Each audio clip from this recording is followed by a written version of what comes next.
The SMSF investment strategy must be amended over time to reflect a member's circumstances, such as when they enter the retirement years of their lives.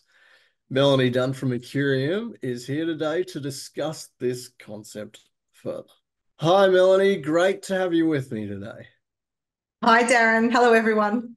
Look, this is a really broad start, but I'm going to ask you how advisors should look to vary a retiree's investment strategy. Yeah, it's an excellent question. Obviously, the SIS Act investment covenants under Section 52 remain the same whether you're in accumulation phase or retirement phase, but some parts of it really come to the fore as you approach and enter retirement. And that's why it's important to revisit your investment strategy every year as your clients' objectives change. And as members enter retirement, it's important to ensure their SMSF investment strategy considers the impacts of some of those things that are changing. They now might be moving into pension phase and paying out benefits to members. And we need to think about the risk involved in the fund investments and what that means for the liquidity position of the fund and the type of investments they have and the taxation impacts of those investments. So advisors should look to understand the client objectives. That's kind of your first step for the fund in retirement. And this may lead to a recommendation to adjust the fund's investment mix or to restructure the fund's investments. Now, instead of growing as big a balance as possible, which is typically our goal in accumulation phase, many funds will now move to a position where they're looking to minimise tax, start a retirement phase income stream, and start drawing a pension.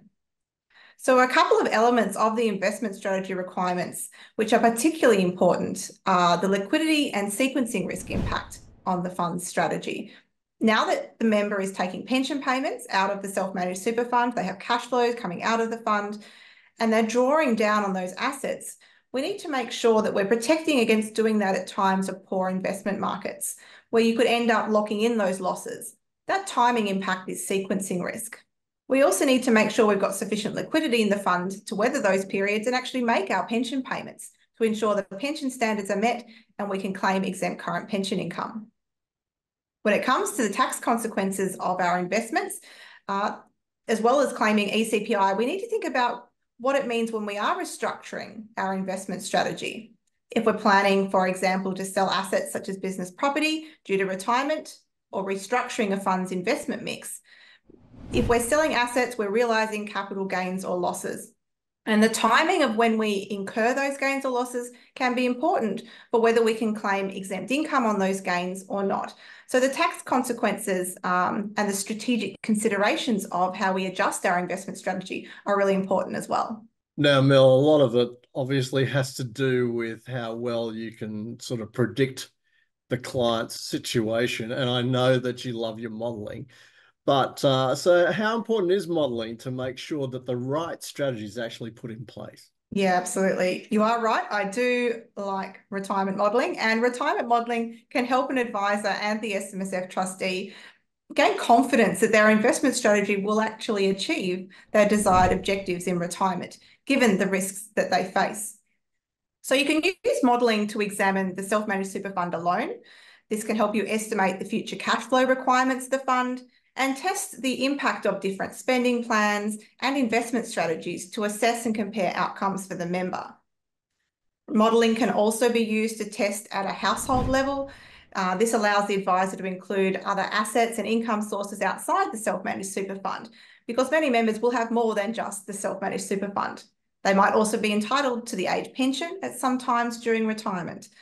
So modelling can be really useful to members and advisors in a number of ways to assist a client be confident their strategy and their overall retirement plan can be achieved. Ultimately, it provides supporting evidence to the trustee and the fund auditor that the investment strategy being recommended has been appropriately considered and meets those investment covenants we need from the SIS Act. That evidence is important to support that the fund can discharge the pension liabilities, and it provides excellent conversation piece for the advisors to discuss with the trustees their retirement plan and to revisit this each year as a part of the investment strategy review. Okay, so this isn't just about a static model where you just put something on a piece of paper and off you go and we pretty much forget about it. There's obviously got to be some assessment along the way. So, how can an advisor gauge whether or not the investment strategy has been a success for their client situation? Yes, it can be hard, can't it? Retirement's a long time. If you're putting a strategy in place now, how do you know if it's going to work over that 30-year period? Obviously, a number of factors can change over time. The client's own objectives and goals might change. Obviously, investment market returns and inflation is uncertain, and we don't know how long every client is going to live. So how can we assess how likely it is our investment strategy will be successful? Well, that's where that retirement modelling comes in. We can look at the likelihood of our client achieving their desired objectives. What's the chance the SMSF will be able to sustain those pension payments for the life of the member? When the member does pass away, what's the chance they'll have $100,000 left to provide as a death benefit to an adult child? So when we're using these retirement models, a good model will provide the advisor with outputs that are easy to discuss with the client, but are sophisticated behind the scenes to appropriately allow for these future uncertainties to our investment returns, to inflation, to longevity, to help them determine the chance, the likelihood of achieving those objectives, and that will test whether the investment strategy is likely to be successful. Now, Mel, earlier in the conversation, you mentioned that the modeling is a good sort of catalyst to have a conversation with the client. And in doing that, obviously, you need some sort of interaction. So, what sort of inputs should the clients be providing to make the process a success? Sure. And having those conversations early in advance of retirement is really important.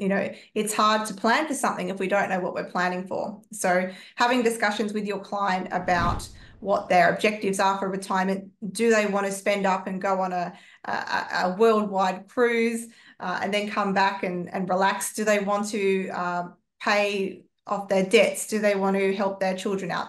Understanding all of those spending shapes and their likely cash flow requirements is a really important first step.